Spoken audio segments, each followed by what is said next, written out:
Assalamualaikum warahmatullahi wabarakatuh.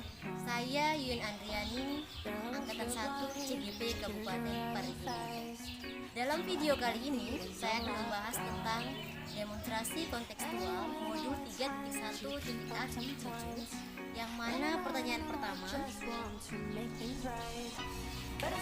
bagaimana Anda nanti akan mentransfer dan menerapkan ilmu ataupun pengetahuan yang sudah Anda dapatkan di program ini di sekolah ataupun lingkungan usaha. Saya akan lakukan sosialisasi terhadap komunitas sekolah yang di dalamnya rekan sejawat, kemudian dan murid di sekolah itu. Dan setelah saya mensosialisasikan apa yang telah saya pelajari pada program guru penggerak ini, saya akan membuat komunitas baru yang ada di lingkungan sekolah ini. Kemudian di dalam komunitas itu kami akan membahas tentang pembelajaran mengenai pemimpin pembelajaran dalam mengambil suatu keputusan. Setelah mendapatkan respon atau saran dari komunitas tersebut, kami akan melakukan semua aksi nyata yang ada dalam pengambilan keputusan yang bertanggung jawab di dalam kelas maupun di lingkungan sekolah. Selanjutnya, pertanyaan kedua, apa langkah-langkah awal yang akan Anda lakukan untuk memulai mengadakan pemimpin pembelajaran? Langkah awal yang saya lakukan, yang pertama yaitu melakukan sosialisasi terhadap guru ataupun rekan sejawat dan juga murid. Setelah saya mensosialisasikan program tersebut, kami akan mengidentifikasi suatu masalah ataupun sebuah kasus yang sering terjadi pada lingkungan sekolah kami. Setelah selesai mengidentifikasi kasus tersebut, kami memutuskan bahwa kasus tersebut masuk dalam dilema etika ataupun bujukan moral. Jika kasus tersebut adalah suatu bujukan moral, maka saya tidak akan mengujinya kembali dan saya akan mengambil suatu keputusan yang benar. Karena dalam bujukan moral tersebut ada dua keputusan yang harus kita ambil, yaitu yang benar dan yang salah. Sebagai anggota dari guru penggerak yang akan mensosialisasikan pengambilan keputusan yang bertanggung jawab, saya akan mengambil suatu keputusan yang benar dari suatu kasus bujukan moral.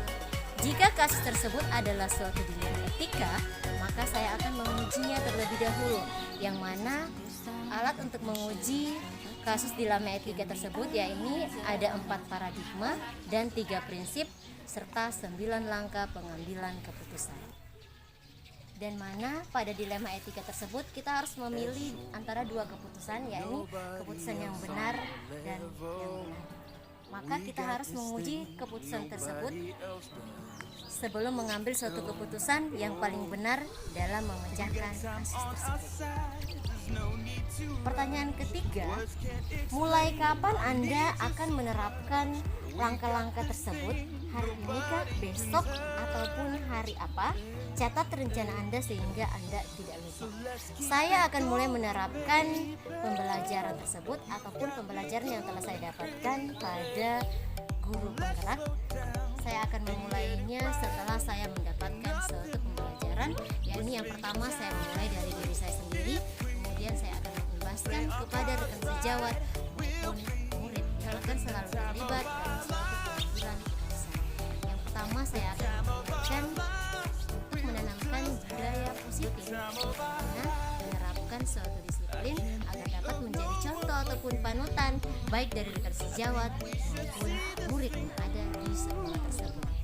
Intinya saya dapat memperlihatkan apa yang telah saya dapatkan beserta aksi nyata yang telah saya terapkan mulai dari pembelajaran berdasarkan pemikiran Ki Hajar Dewantara sampai pada modul saat ini, yakni pengambilan keputusan sebagai pemimpin pembelajaran. Selanjutnya pertanyaan keempat, siapa yang akan menjadi pendamping Anda dalam menjalankan pengambilan keputusan sebagai pemimpin pembelajaran? Seseorang yang akan menjadi teman diskusi Anda untuk menentukan apakah langkah-langkah yang Anda ambil itu telah tepat ataupun efektif. Tentunya yang terlibat dalam suatu pengambilan keputusan yang akan membantu saya, yang pertama yaitu kepala sekolah sebagai penanggung jawab dan juga sebagai tim penilai untuk membangun saran yang dapat membangun di komunitas belajar saya. Kemudian rekan sejawat yang dapat membantu saya ataupun memberikan saran terkait pengambilan keputusan yang sudah kami tetapkan. Kemudian murid yang sangat meluangkan waktu dan dapat menjadi patokan utama dalam suatu proses pembelajaran, pengambilan keputusan sebagai pemimpin pembelajaran. Yang pertama itu mulai dari diri saya sendiri, kemudian saya mengimbas kepada anggota komunitas sekolah yang ada di lingkungan sekolah dan juga lingkungan asal saya seperti pada masyarakat. Tentunya kita harus memberi contoh ataupun panutan dalam mengambil suatu keputusan yang sangat bertanggung jawab untuk memecahkan suatu permasalahan yang terjadi. Jika kasus tersebut merupakan, maka kita harus mengujinya dengan beberapa langkah yang sudah saya ucapkan tadi. Yang pertama, 4 paradigma, kemudian 3 prinsip, dan 9 langkah pengambilan keputusan. Namun jika kasus tersebut adalah suatu rujukan moral, di mana kedua keputusan harus